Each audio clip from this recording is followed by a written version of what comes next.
Cek, bismillahirrahmanirrahim. Rasa mual yang harus ditahan, walau beberapa kali lambung menolak isi baskom itu. Tanganku mengelap bekas darah di bibir, sambil menatap mereka satu persatu. Bakawanta, urus dia. Aku ingin beristirahat, ucap pria tua kembar bersamaan. Iya Bakawanta, aku juga ingin beristirahat. Diikuti oleh wanita tua sang ibu Bandiani. Tak ada jawaban dari Pak Bagawanta sampai mereka pergi meninggalkan aku berdua dengannya, saling bertatap. Untuk apa aku meminum segala yang ada di baskom itu, Pak? Kamu akan tahu nanti. Mungkin itu bukan jawaban yang tepat saat aku ini mengetahui sesuatu sebelum aku pergi ke desa gadis. Tapi entahlah itu, apapun itu pasti demi kebaikanku. Istirahatlah Mahawira. Baik Pak. Sebelum aku meninggalkannya sendiri di sini, aku sempat menatap matanya. Ada rasa cemas di sana, kekhawatiran yang tak bisa ditutupi. Ada apa Pak? Ia mengelak. Tidak ada apa-apa. Kali ini aku memilih diam dan pergi meninggalkan dia sendiri, ditemani sepi. Sebuah ranjang kayu beralas tikar dan cahaya lilin berada di kolom tembok, membuat kamar ini seakan nyaman bagi orang sepertiku. Tapi tidak bagi orang biasa. Ia akan melihat di sana, di bawah ranjang itu, sosok kepala buntung dengan mata melotot dan hampir keluar, pori-porinya yang lebar, serta beberapa kali ulat berjatuhan dari pori-pori tersebut. Sudahlah. Aku lebih takut bila manusia berperilaku seperti setan daripada setan yang hanya menakut-nakuti manusia atau menggodanya. Tubuhku sudah berada di atas ranjang, menatap langit-langit sampai aku terlelap dalam tidur. Iya, suara Bandiani terdengar. Iya. Suaranya semakin keras membuatku terbangun dari lelapnya tidur. Sontak membuatku kaget akan wajahnya Bandiani yang sekarang begitu dekat denganku. Ya, aku tak mengerti maksudnya. Dia hanya menunjuk ke arah ruang tamu yang akhirnya aku mengerti bahwa ada yang sedang menungguku di ruang tamu. Tanpa pikir panjang lagi, aku segera bergegas menuju ruang tamu. Benar saja, di sana ada seorang pria tua yang sudah tak asing lagi bagiku, menghisap rokok dan menatapku, seolah menyuruhku duduk bersamanya di meja itu. Setelah duduk bersamanya, aku menunggu apa yang ia ingin katakan. Tepat sekali, baru beberapa detik aku duduk, ia langsung berkata, Mahawira, aku yakinkan kamu sekali lagi bahwa kamu siap. Matanya penuh dengan keseriusan, seolah ingin memastikan bahwa aku benar-benar siap. Siap, jawabku tegas. Aku percaya kamu akan melakukan yang terbaik. Kamu harus ingat tujuanmu. Baik. Ya sudah, bawa tas ini dan pergilah sekarang, kata Pak Bagawanta sambil memberikan tas putih yang terbuat dari kain. Terima kasih. Ayo Bandiani, tambahku. Iya. Jaga Bandiani Mahawira, teriak wanita tua setelah aku hampir jauh dari rumahnya. Aku membalikkan badanku dan berteriak padanya, aku akan menjaganya. Setelah tak ada balasan darinya, setelah beberapa detik, aku memutuskan untuk melanjutkan perjalananku. Perjalanan melewati lereng gunung A sungguh melelahkan, membuatku harus bersandar pada pohon beringin di sana, dekat jurang, bersama Bandiani. Nyai A, perkataan Bandiani yang tak aku mengerti, yang akhirnya ia menggunakan bahasa tubuh, dan aku mengerti bahwa ia sedang haus. Di dalam tas itu ada air minum untukmu, ambillah, aku ingin beristirahat sejenak, perintahku pada Bandiani. Bandiani mengangguk dan segera mengambil tas yang kusangkutkan pada batang pohon. Lama sudah aku beristirahat di sini. Ayo Bandiani. Iya, ucap Bandiani yang baru saja terbangun dari tidurnya. Perjalanan kita mulai kembali. Sehari semalam sudah perjalananku. Sampailah di sebuah desa. Di mana? Di kiri desa tersebut ada air terjun, serta sungai di bawahnya yang mengalir cukup deras. Desa ini disebut Desa Gadis, di mana desa ini didominasi oleh para wanita dibanding pria di sini. Suasana yang sepi, mungkin sudah malam. Waktunya mereka beristirahat, pikirku. Aku dan Bandiani memasuki desa itu dengan mata yang memeriksa sekeliling desa. Siapa tahu ada pos atau balai untuk kami beristirahat malam ini. Setidaknya mendapat tempat yang layak untuk merebahkan badan. Nah, di sana ada balai desa. Mungkin tak apa beristirahat sejenak sampai esok hari. Kita ke sana. Kita ke sana, Bandiani. Iya. Langkahku mendahului Bandiani yang tepat di belakang. Tidak ada orang di dalamnya. Terlihat dari pantulan cahaya lilin yang tertempel di tembok dalam balai desa ini. Aku mulai membuka pintu balai itu perlahan, memasuki dengan langkah yang sangat hati-hati. Mataku memeriksa sekeliling. Mungkin saja di sudut ruangan ini ada penjaga. Suara kentongan yang dipukul 2 kali secara berulang-ulang menandakan bahwa ada pencuri. Maling! Maling! Hah? Maling? Di mana? Batinku, dan segera bergegas keluar dari balai ini. Itu malingnya! Mati aku!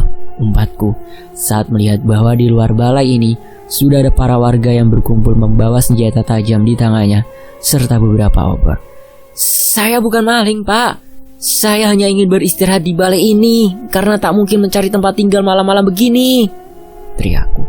Alah, bohong kamu. Tidak ada pencuri yang mau mengaku bahwa ia ingin mencuri, bodoh, kata salah satu warga yang membuat wajahku merah padam. Ingin rasanya kupatahkan lehernya dan mengkoyak-koyak isi badannya. Bandiani menangis histeris saat warga menghampiriku. Tak ada jalan keluar. Mereka menutup akses aku untuk lari dari sini. Saya bukan maling, Pak, teriakku saat mereka membekuk tanganku. Dan diseret layaknya hewan, ditertawai layaknya komedi, dihakimi layaknya seorang kriminal. Itulah yang aku rasakan saat mereka menjadi atau seakan manusia menjadi manusia yang paling benar semuka bumi ini. Muak dengan semua ini, tapi aku harus tetap bertahan, tidak boleh gagal. Ini anakmu? Tanya salah satu warga sambil menunjuk Bandiani. Dia adalah adik saya. Kami adalah anak yang terbuang. Mungkin itu adalah sebuah alasan yang bagus untuk mengelabui mereka. Mungkin dari salah satu mereka mempunyai empati terhadap Bandiani yang masih histeris menangis. Melihatku babak belur dihakimi massa. Bakar mereka berdua! Teriak salah satu warga yang membuat suasana semakin panas. Aku menatap warga yang berteriak tadi. Awas kau ya, biadab, umpatku. Bakar! Bakar! Suasana semakin panas. Mereka menendang Bandiani, membuat Bandiani tersungkur di hadapanku dan masih menangis. Puncaknya adalah ketika mereka menyiram minyak tanah pada kami berdua. Aku tidak boleh mati. Aku harus hidup dan menjaga Bandiani. Bagaimana caranya? Hentikan! Semua mata menyoroti suara teriakan tegas itu yang ternyata dari seorang wanita yang cantik. Kenapa ini ramai-ramai? Ada apa ini? Ada maling, Mbak Rani. Mana malingnya? Itu, jawab salah satu warga sambil menuju ke arahku dan Bandiani. Tahu dari mana kalian bahwa dia adalah maling? Dia masuk ke dalam balai desa.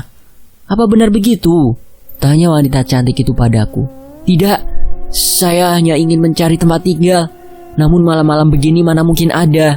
Jadi saya putuskan untuk beristirahat di balai desa itu. Alah, bohong kamu, bilang saja ingin mencuri, teriak lagi dari warga tersebut. Aku benar-benar kesal atas tuduhan itu. Namun apa daya, aku harus bertahan dalam situasi ini. Tidak boleh gegabah. Dari mana asalmu? Tanya wanita cantik itu lagi. Saya dari kota Kah. Diusir oleh orang tua saya bersama adik saya ini, jawabku sambil memeluk erat Bandiani yang masih menangis. Kalian semua pergi dari sini, biar ini urusanku. Tapi Mbak, tidak ada tapi. Cepat kalian pergi. Entah mengapa para warga menuruti permintaan dari wanita itu dan segera pergi meninggalkanku. Hingga tersisa aku, Bandiani, dan wanita cantik yang bernama Arani. "Sudah, kalian ikut saya saja ke rumah saya," kata Arani. "Oh, nggak usah repot-repot, Mbak. Biar saya dan adik saya tidur di dekat sungai itu saja. Tolong, ikuti perintah saya." "Baik, Mbak. Ayo, Bandiani."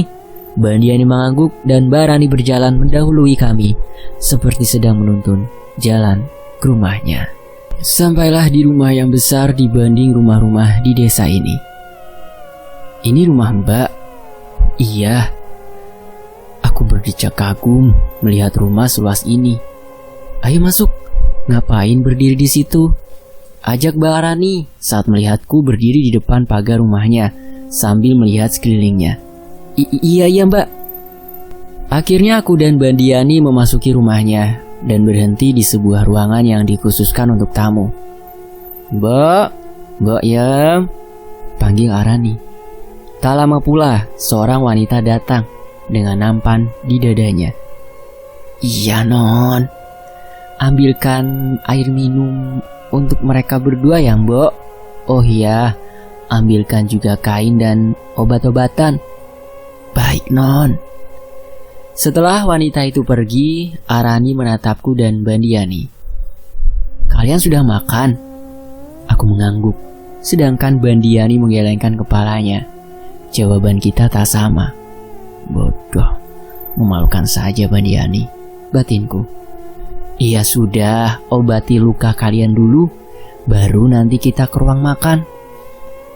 Pernyataannya tepat saat Boyem datang dengan membawa air minum dan kain beserta obat-obatan yang terbuat dari rempah-rempah dan menjejarkannya pada sebuah meja. Arani mulai mengambil obat dan kain. Ia membersihkan luka di wajahku dengan kain itu. "Au, sakit ya?" "Iya." "Ya udah, tahan dulu sakitnya, biar diobatin lukanya." Wajah Arani yang begitu dekat padaku cantik bak bunga mawar, indah dilihat, teduh di hati. Begitu hati-hatinya dia dalam mengobati segala luka lebam di wajahku. Baik sekali dia, batinku. Arani mulai menempelkan beberapa rempahan untuk menutupi luka di wajahku. Setelah sudah, "Makasih Mbak." "Iya sama-sama, mari kita makan." Aku mengangguk menyetujui. Baru ingin bergegas berdiri, tiba-tiba Arani berkata, "Namamu siapa?" "Oh iya Mbak, maaf saya lupa memperkenalkan diri saya. Nama saya Mahawira." Ya sudah Mahawira, mari kalian ikut saya." "Baik." Aku dan Bandiani hanya mengikuti langkahnya sambil memeriksa sekeliling dalam rumah ini. Begitu luas dan mewah. Sampailah di ruang makan. Di sana berjajar lauk pauk yang begitu banyak. "Ini terlalu banyak Mbak," kataku saat berada di depan hidangan yang disajikan.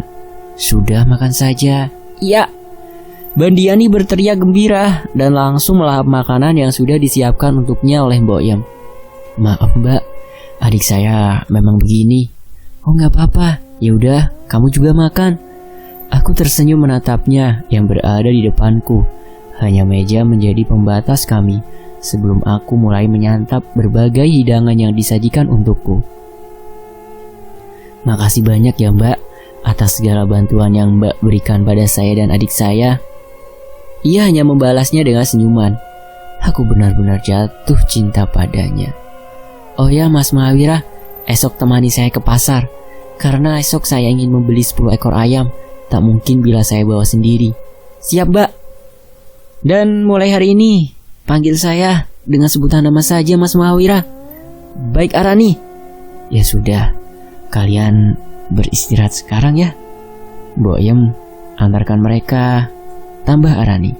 "Mari Mas," kata Boyem padaku. "Iya Mbok." Langkahku berusaha menyamai langkah Boyem. "Mbok." "Iya Mas." "Mengapa penduduk di sini begitu hormat pada Arani Mbok?" "Karena ayahnya adalah Pak Kades." "Oh, lalu ayahnya sekarang kemana Mbok?" "Ini Mas kamar kalian," kata Boyem Ia seolah memotong pembicaraan agar tak lebih jauh membahas ayah dari Arani. Mungkin sebuah privasi. Aku menghormati segala bentuk privasi orang lain. Setelah menunjukkan kamar aku dan Bandiani, Boyem langsung pergi meninggalkanku. Terlintas di benak saat tubuhku sudah berada di atas ranjang. Kemana keluarga Arani? Mungkinkah keluarganya sudah tiada? Atau mungkin mereka keluar kota? Atau sedang bekerja? Banyak sekali pertanyaan yang terbesit di kepalaku. Hingga tanpa disadari, aku terlelap dalam tidur. Pagi itu, aku sengaja bangun lebih awal karena sudah berjanji untuk menemani Arani ke pasar dan menunggunya di ruang tamu. Tak lama kemudian, ia menatapku heran. Kau tampan juga ya, mirip seperti ayahku. Pipiku merah merona. Aku hanya biasa-biasa saja, Arani. Semalam mungkin kamu belum mandi. Darah kering masih di wajahmu. Dan lihatlah kamu sekarang, pria kekar dengan wajah yang begitu tampan. Kamu juga hari ini, wanita cantik dan baik. Beruntunglah yang mendapatkanmu. Siapa? Tanya Arani.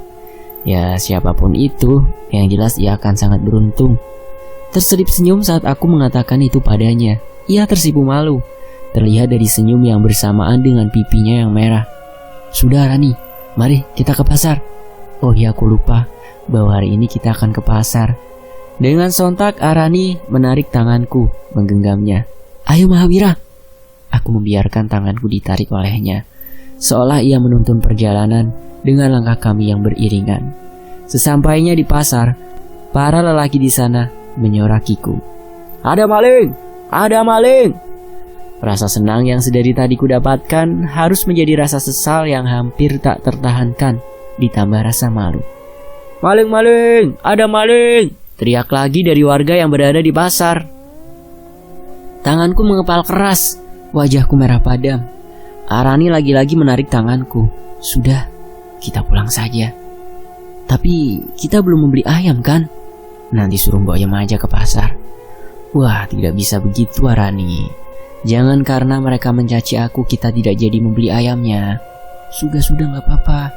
Kita pulang saja Mahawira. Aku hanya menuruti permintaan Arani tanpa berani membantahnya lagi. Hingga sebelum pergi dari pasar, aku dan Arani bertemu dengan dua orang wanita yang kebetulan berpapasan dengan kami. Ih, cewek gatel, udah dapat lagi saja cowoknya. Ya namanya juga cewek gatel, sampah dikali juga pasti dicari. Mereka berdua saling bersaut-sautan layaknya sedang menggosipkan Arani. Aku tahu persis, yang sedang ia gosipi ya pasti Arani. Tapi Arani hanya menatap mereka sejenak, lalu pergi meninggalkan mereka tanpa peduli apa yang barusan mereka katakan. Aku segera menyusulnya. Sabar Arani, kataku saat aku sudah menyamai langkahnya. Aku sudah bosan dengan perkataan mereka yang berulang kali sama. Memangnya ada apa Rani? Apakah salah bila aku dilamar oleh salah satu pasangan dari mereka? Kamu dilamar oleh lelaki dari wanita tadi? Iya, sering sekali seperti itu. Tapi aku menolak semuanya. Dan akhirnya Rani, mereka bunuh diri karena patah denganku Mahawira. Apakah aku salah menolak cinta dari mereka yang mencintaiku tapi aku tidak mencintainya? Ataukah harus memaksakan suatu perasaan demi menjaga perasaan mereka? Apakah sebodoh itu untuk menyakiti diri sendiri? Tambah Rani, kau melakukan hal yang benar Arani. Aku segera memeluknya karena aku melihat air matanya menetes. Merasa bersalah atas beberapa kematian para lelaki itu. Arani membuat semua pria lupa dengan segalanya. Sudah, jangan menangis Arani. Tidak, kamu benar-benar tidak salah. Ia mendekapku erat. Terima kasih Mahawira. Dan melepaskan pelukannya, seolah ia sudah merasa lebih tenang dari sebelumnya. Iya sudah, mari kita pulang. Arani mengangguk. Di sepanjang jalan ini, aku bertemu para pemuda dan berteriak seperti mencaciku. Maling! Ada maling! Di mana? Tuh lagi jalan kemari. Tentu saja aku dan Arani mendengar suara itu. Karena tak lama, kami berpapasan di jalan dengan mereka. Jangan dihiraukan, Mahawira.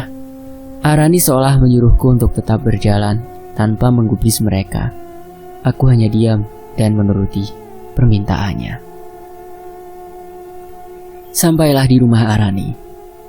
Mbok, tolong belikan ayam ya di pasar, kata Arani yang melihat Mbok Yam sedang menyapu halaman. Iya, Non. Arani? Iya. Saya mau cari tempat tinggal dulu ya. Saya titip Bandiani. Jangan sekarang, Mahawira. Suasana masih panas di desa ini. Bisa-bisa kau dicaci maki oleh mereka. Sudah, nanti saja. Sementara ini kamu tinggal saja di rumahku. Benar apa yang dikatakan Arani. Pasti mereka tidak ada yang mau menerimaku. Memangnya tidak terlalu merepotkan bila aku bertetap di sini, Arani, untuk sementara waktu? Ia tersenyum dan menggelengkan kepalanya. Sebuah jawaban yang membuatku senang, sekaligus ingin berlama-lama di sini bersamanya. Tolong, tolong, tolong, tolong. Salah satu warga berteriak meminta tolong sambil berlari menuju suatu tempat. Aku langsung menatap Arani. Ada apa? Cepat ikut aku, kata Arani dengan segera ia berlari mengejar warga itu. Aku pun ikut berlari mengikuti Arani. Hingga sampailah di sebuah balai desa. Ternyata sudah banyak warga yang berkumpul. Ada apa? Teriak Arani. Para warga mempersilahkan ia lewat dan melihat ke arah depan. Ada seorang yang tengah terkapar mulutnya, menganga, serta mengeluarkan cacing dan ulat. Matanya melotot tajam, seolah ia melihat sesuatu. Panggil Ki Ajeng, kata Arani setengah panik. Sudah, Mbak, sudah dipanggil. Katanya lagi di jalan. Minggir, minggir, kata seorang lelaki tua dengan nada yang begitu lemah. Semua warga mempersilahkan lelaki tua itu menuju seorang yang terkapar, dan ia jongkok tepat di hadapannya, memegang dahinya sambil merapalkan mantra. Ia menggunakan santet Buto Ireng. Apa itu santet Buto Ireng, Ki Ajeng? Kata Arini pada seorang lelaki tua dengan nada lemah itu. Kita tak akan tahu siapa yang menyantetnya, dari mana asalnya. Semua hal yang berbau dengan pencarian pelaku santet itu akan disamarkan, dibutakan, dan dihitamkan oleh kodamnya. Maka dari itu, namanya adalah santet Buto Ireng. Ia bukan orang sembarangan, kata Ki Ajeng. Lalu bagaimana ini, Ki? Dia akan mati. Aku tidak bisa membantu. Atau nanti aku yang akan mati bersamanya. Atau juga kalian yang berusaha membantunya, ucap Ki Ageng dan pergi meninggalkan kami. Para warga saling menatap bingung sebelum akhirnya pergi berlarian, meninggalkan seorang yang terkapar itu. Hingga tersisa aku, Arani, dan seorang wanita yang terkena santet itu.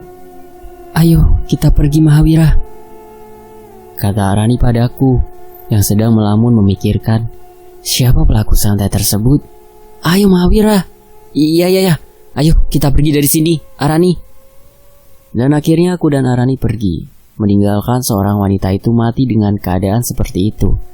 Tak ada yang berani membantu akibat pernyataan Ki Ajeng. Benar. Apa yang dikatakan Ki Ajeng itu benar. Selain kita tak tahu siapa yang menyantetnya, kita juga tidak boleh membantu korban tersebut. Ada akibatnya. Lebih baik mati satu daripada menyelamatkan satu tapi mati 1000. Kamu kenapa, Arani?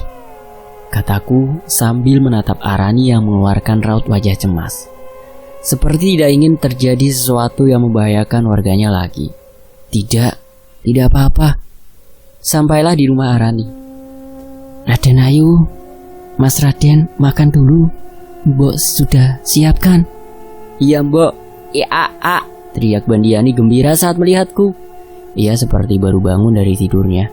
Ada apa? Ya, aku yang tak mengerti maksudnya hanya diam tanpa menggubrisnya lagi, dan kembali berjalan mengikuti Arani menuju ruang makan. Arani, mengapa kamu belum mau untuk menikah? Kataku sambil mengambil nasi di bakul. Entahlah Mahawira, belum ada yang cocok untukku. Mungkin aku cocok untukmu. Haha. Arani hampir tersedak karena pernyataanku. Sekaligus ia tersenyum saat aku memberikan air minum padanya. Ya sudah, lupakan saja Rani. Arani hanya membalasku dengan senyum, lalu menyuap lagi nasi ke dalam mulutnya. Hari-hari begitu indah kita lalui bersama. Hubunganku dengan Arani semakin dekat, hampir seperti pasangan, tapi belum dalam ikatan. Ia begitu baik padaku dan juga pada Bandiani. Terlihat bahwa ia menghampiriku yang sedang berada di ruang tamu bersama Arani. Mas Mahawira, iya Mbok, ada apa? Kamu dipanggil tetua desa di sini nanti malam. Aku menatap Arani seolah bingung. Apa aku buat salah lagi di desa ini? Arani hanya menggelengkan kepalanya. Ya sudah, nanti malam aku ikut bersamamu menemui tetua desa. Aku mengangguk setuju. Malam pun tiba. Aku dan Arani sudah bersiap menuju rumah tetua desa. Kami berdua akhirnya melangkahkan kaki menuju rumahnya yang katanya tidak terlalu jauh dari balai desa. Kata Arani, tetua desa ini sangat tertutup, jarang menampakkan dirinya. Ia juga mempunyai ilmu magis yang kuat. Makanya, aku akan wanti-wanti terhadapnya. Sampailah di sebuah rumah gubuk tua dengan dua penjaga memakai baju putih serta pengikat kepala dengan tombak di tangan kirinya masing-masing. Hanya yang bernama Mahawira yang boleh masuk. Aku langsung menatap Arani. Bahaya, batinku. Ya sudah, aku tunggu di sini Mahawira. Dengan perasaan cemas, aku memasuki rumah tetua itu sendirian. Pintu dibuka oleh penjaganya dan ditutup kembali olehnya. Seperti tidak ada yang boleh keluar sebelum pertemuan aku dan tetua selesai. Seorang kakek tua dengan rambutnya yang panjang hingga pinggang duduk di kursi goyang. Di depannya ada sebuah meja serta kopi di atasnya. Duduk. Ia mempersilahkan aku duduk di bangku kayu depan meja, dan kita sekarang saling berhadapan-hadapan. Suara rejit kayu dari kursi goyang miliknya memecahkan suasana. Mahawira, bagaimana? Tetua bilang apa sama kamu? Kata Arani yang melihatku sudah keluar dari rumah tetua tersebut. Tidak ada. Sudah, ayo kita pulang Arani, sebelum terlalu malam. Arani lebih menuruti permintaanku untuk pulang daripada harus mencari tahu apa yang tadi sedang aku bicarakan dengan tetua. Aku menatap sejenak Arani. Arani, kamu mau aku gendong? Hehe, aku lelah berdiri menunggumu tadi. Ya sudah, sini aku gendong, kataku. Kemudian aku menggendongnya sambil berlari. Betapa bahagianya aku malam itu bersamanya dan ingin selalu bersamanya. Ternyata kamu kuat ya Mahawira, lelaki yang sangat kuat. Aku tak menyangka kamu menggendongku dengan berlari. Aku tersenyum padanya, setengah melamun menatap wajahnya. Kenapa? Tanya Arani yang membuyarkan lamunanku. Tidak apa-apa. Ya sudah, kita makan malam dulu Mahawira. Setelah itu kita beristirahat. Iya. Setelah itu Arani bertanya padaku yang sadar bahwa ia sedang diperhatikan olehku. Ada apa? Kamu cantik Arani. Arani tersenyum tersipu malu. Sudah makan Mahawira? Iya, aku makan. Selesai makan, kami bersiap untuk beristirahat menuju kamar masing-masing. Aku tidur duluan ya Arani. Iya Mahawira. Selamat tidur Arani. Selamat tidur juga Mahawira. Bandiani. Bandiani yang tertidur pulas berusaha aku bangunkan dengan cara menepuk-nepuk tubuhnya. Iya. Shh, jangan berisik. Mari kita pergi dari sini. Aku langsung membopong tubuh Bandiani dan pergi meninggalkan rumah Arani. Bandiani yang masih bingung dan belum sepenuhnya sadar hanya diam, dan kami menuju suatu tempat. Sampailah di sebuah rumah yang lumayan besar. Iya, kata Bandiani yang bingung melihat rumah siapa ini. Aku membopong Bandiani dan memasuki rumah itu. Lampu lilin di sisi tembok-tembok lumayan menerangi sisi rumah ini. Aku menurunkan Bandiani perlahan sambil mataku memeriksa sekeliling ruangan ini. Ya, Bandiani menguap, pertanda ia sedang mengantuk dan tidak peduli dengan sekitarnya. Ia memilih untuk memasuki salah satu ruangan di dalam rumah ini dan tidur di sana. Sedangkan aku masih mengamati setiap detail rumah ini. Sekiranya ada sesuatu yang mengancam, bisa segera aku hadang. Tapi sepertinya rumah ini aman. Tak ada bau-bau yang mencurigakan di sini. Baguslah. Jadi aku bisa beristirahat dengan tenang.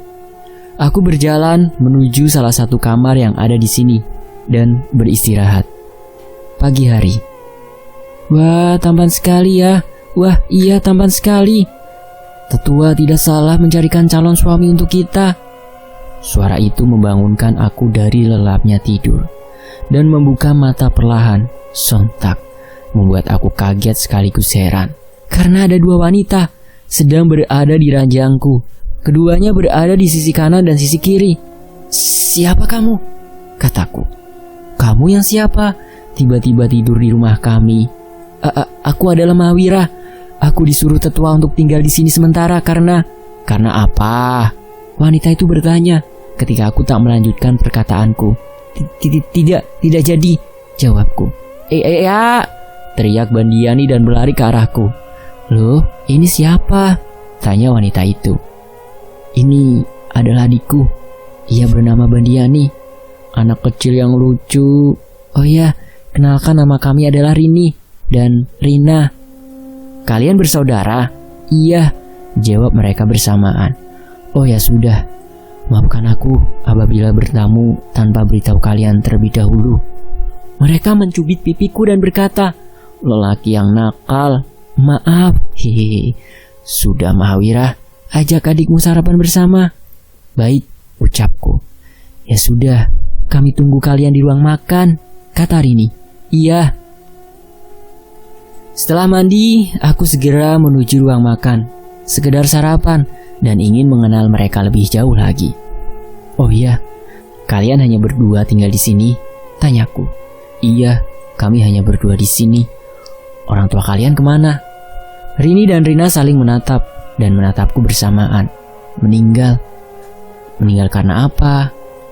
Ia pergi bersama Pak Kades dan tak pernah kembali. Ayahnya Arani? Iya, si anak biadab itu. Aku tertegun dengan pernyataannya. Tak ada percakapan setelah itu karena aku tak melontarkan pertanyaan selanjutnya.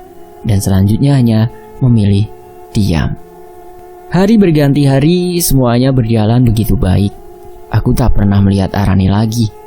Wanita cantik yang membuat para lelaki lupa segalanya. Hingga hari itu tiba. Pagi itu, aku, Rini dan Rina sedang berjalan menuju pasar karena ingin membeli sesuatu. Mereka berdua menggenggam tanganku begitu erat. Sampailah di sebuah pasar. Tanpa sadar, kami berpapasan dengan Arani. Ia menatapku lama sebelum ia menatap Rini dan Rina dan akhirnya memasang wajah kecewa padaku. Ditambah Rini dan Rina mencaci Arani. Dasar keluarga pembunuh, kata Rini. Dasar wanita murahan, tambah Rina. Sudah, tidak boleh begitu, kataku.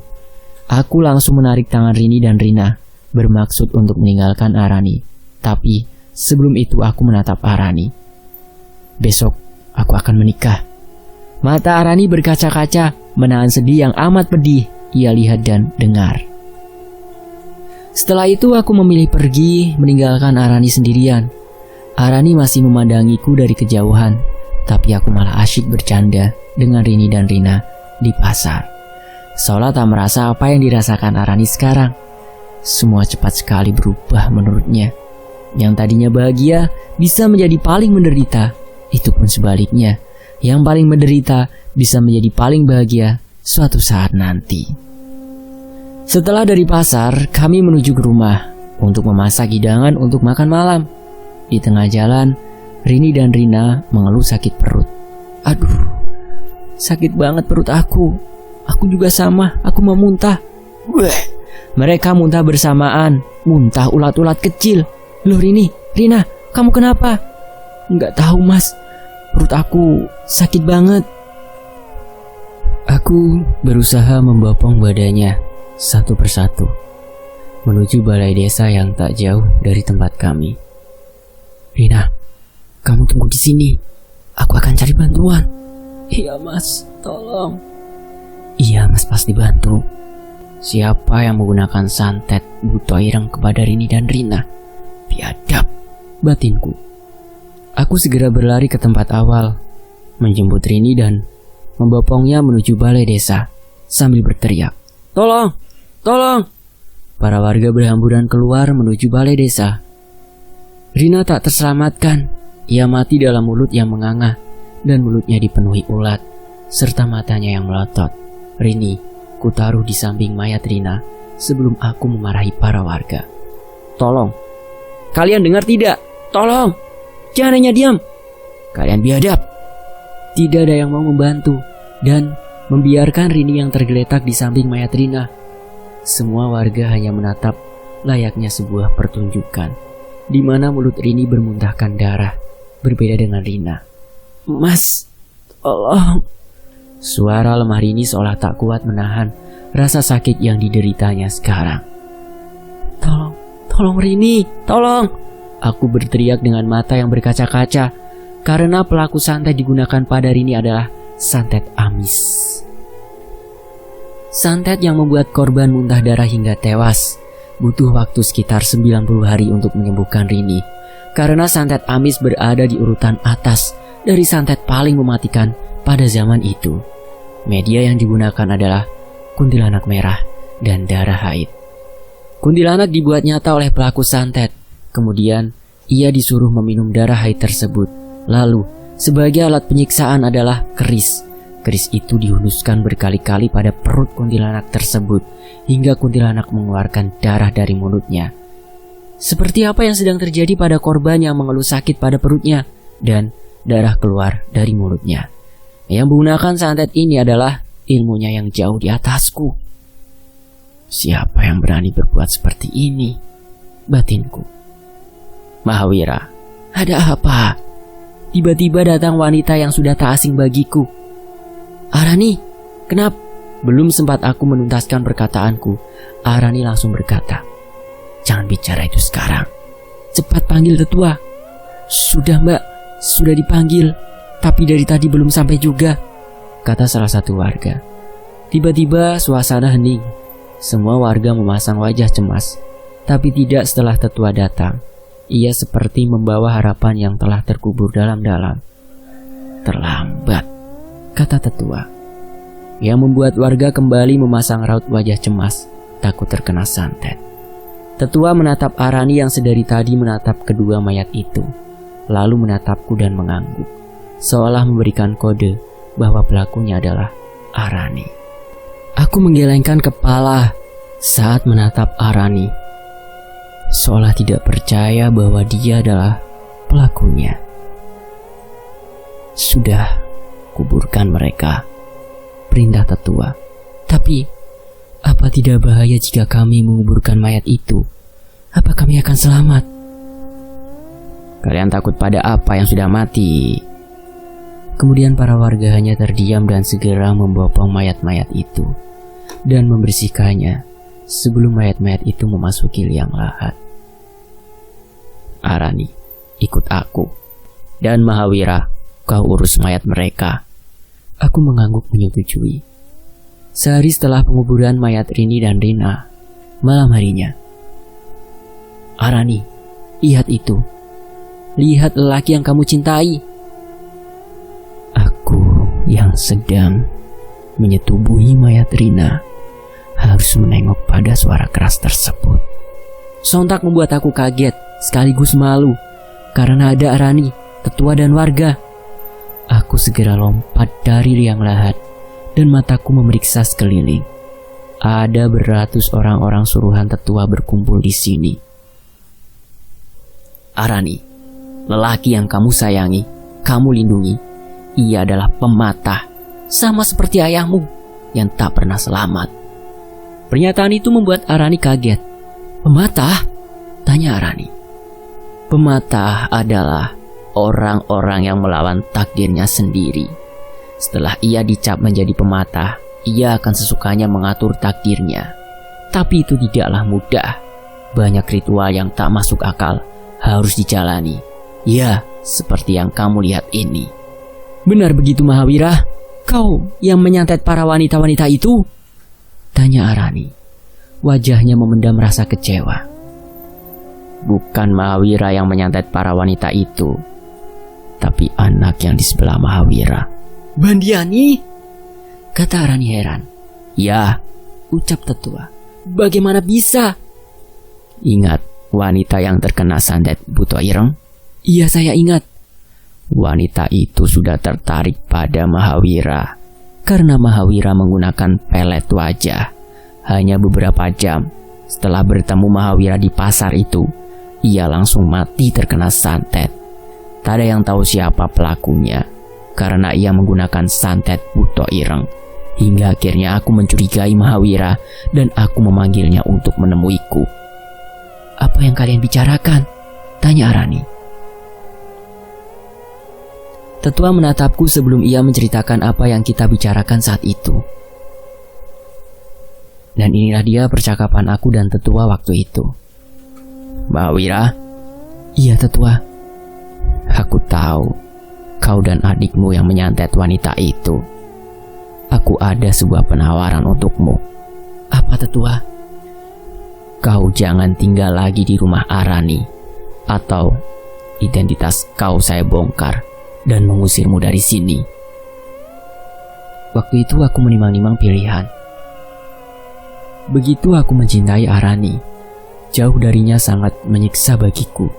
Aku ingin selalu bersama Arani. Yang akhirnya aku mengiyakan penawaran tetua. Kau boleh tinggal bersama dua wanita, rumahnya di ujung desa, ucap tetua. Dan aku balas dengan mengangguk. Oke, kita balik ke cerita. Mengapa tetua menyuruhnya untuk tinggal bersama Rini dan Rina? Itu hanya sebuah pancingan. Sebagai bukti yang kalian lihat bahwa pembunuh atau pelaku santet sebelumnya adalah Mahawira dan adiknya. Adiknya mengumpulkan sisa-sisa darah haid dari Rini dan Rina yang kemudian menjadikan itu sebuah media untuk santet amis. Benar kan Mahawira? Biadab, umpatku. Arani menangis merasa kecewa terhadapku. Ia benar-benar wanita yang baik bagiku, tapi aku mengecewakannya. Maafkan aku Arani, kataku dengan langkah yang menuju ke arahnya. Tetua mengibaskan rambutnya, seolah bersiap menangkapku bersama orang-orang sakti suruhannya. Sedangkan aku masih berjalan dengan santai, padahal satu mayat lagi yang belum kusetubuhi. Sudah tidak ada niat untuk melanjutkannya lagi. Tujuanku sekarang hanya ingin dimaafkan oleh Arani dan memulai bersamanya dari awal. Maafkan aku Arani. Brak! Suara pukulan keras mengenai wajahku, membuatku terpental jauh. Tapi aku tetap berusaha berdiri dan lagi-lagi menuju Arani. Sekedar ingin mendengarkan suaranya bahwa ia memaafkanku. Arani, aku benar-benar mencintaimu. Aku menikahi Rini dan Rina hanya sebatas ritual, tidak benar-benar mencintainya. Sekarang aku sudah tak menginginkan ritual itu. Aku ingin bersamamu selamanya. Beberapa orang suruhan tetua menghalangi jalanku. Minggir kalian, kataku dengan wajah merah padam. Aku berkelahi dengan 10 orang yang masing-masing menggunakan parang. Bunuh dia, darahnya segar, teriak tetua dari kejauhan. Berkali-kali parang menghantam tubuhku. Tak ada satupun yang menembus tubuhku, hingga lawanku semakin bertambah dan semakin kuat. Aku lelah hingga jatuh tersungkur. Kami dapat tetua, darah segar. Baru saja mereka ingin mengangkat tubuhku. Seketika itu pula ada sesuatu yang datang begitu cepat, menghantam mereka hingga terpental bersamaan. Ayah, Pak Bagawanta, kakek kembar, nenek tua, kataku saat mereka berdiri di hadapanku. Mengapa kalian bisa berada di sini? Tambahku. Itulah pentingnya Bandiani ikut denganmu. Kami bisa mengawasimu dari jauh, bodoh. Aku hanya diam dan bangkit. "Arani, aku datang!" kataku sambil berlari menuju Arani dengan semangat. Baru saja berlari beberapa meter, sebuah pukulan keras menghantam wajahku. "Anak goblok, aku kesini bukan melihat kau seperti pahlawan menyelamatkan wanita itu. Cepat setubuhi satu mayat lagi," kata ayahku. "Tapi ayah, bagaimana dengan Arani?" Sebuah pukulan keras lagi-lagi menghantam wajahku. "Sudah kubilang dari awal. Kau siap atau tidak, anak goblok?" kata ayahku sambil memukul wajahku hingga babak belur. "Wanitamu bodoh, mau saja dibodohi oleh si gondrong. Ia akan mati," ucap kakek kembar. "Kemari Mahawira, selamatkan Arani," teriak tetua, di mana aku lihat leher Arani ada sebilah pisau untuk menggorok lehernya. "Mahawira, tolong aku," teriak Arani memohon. "Cepat setubuhi mayat itu Mahawira," kata ayahku mendengus kesal. Aku sudah sejauh ini, tapi aku sangat mencintai Arani. Aku tak bisa dihadapkan dengan dua pilihan sulit sekaligus. "Cepat Mahawira." Yang akhirnya aku menuruti permintaan ayahku, berjalan begitu pelan menuju liang lahat Rini dan masuk ke dalamnya, melepas tali kafan yang mengikatnya. Bau busuk tercium begitu menyengat. Suara Arani yang terus menghantuiku hingga suara terakhirnya. Saat itu pula air mataku menetes. Kenanganku bersamanya yang seharusnya menyenangkan malah menjadi akhir yang pahit. Hatiku benar-benar sakit bahwa Arani benar-benar telah tiada. Terlihat saat aku keluar dari liang lahat tersebut. "Lihat ini Mahawira," kata tetua sambil menggenggam leher Arani yang sudah terpisah dari tubuhnya. Melihat itu, "Ayah, izinkan aku membunuhnya." Ayahku mengangguk dan memberikan sebuah parang pelebur kesaktian. Aku mengambilnya dari tangan ayahku, kemudian berlari ke arah tetua secepat mungkin. Ia hendak berlari, namun sayang, kaki kanannya harus terputus saat terkena sabetan parang. "Mau kemana kau?" Belum selesai, rambutnya ku tarik hingga terlepas dari kulit kepalanya. Teriakannya semakin keras. Tubuhnya ku tusuk-tusuk dari ujung kepala hingga kaki. Ia mati dengan keadaan penuh luka. Para orang suruhannya lari tunggang langgang. "Sudah, Mahawira, mari kita pulang." "Ayah duluan saja. Aku ingin mengubur Arani dulu," kataku sambil membopong tubuhnya. Kusatukan mayat Rini dan Rina dalam satu liang lahat, karena aku ingin satu liang lagi hanya untuk Arani. "Arani, wanita hebat yang pernah kutemui. Semoga kamu tenang di alam sana, sayang." Beberapa bulan kemudian, aku menikah dengan wanita kampung sebelahku. Tapi aku belum sepenuhnya bisa melupakan Arani. Meski ia adalah bunga melati yang sudah mati, ia selalu di hati. Nama istriku adalah Cahyani. Ia manusia normal tanpa kekurangan. Ia sedang mengandung anakku. Hingga tepat 9 bulan kemudian, bayi itu lahir. "Siapa nama bayi ini?" tanya istriku. "Dewan Daru." Selesai. Demikianlah teman-teman, kisah pematah takdir, kisah dari Mahawira.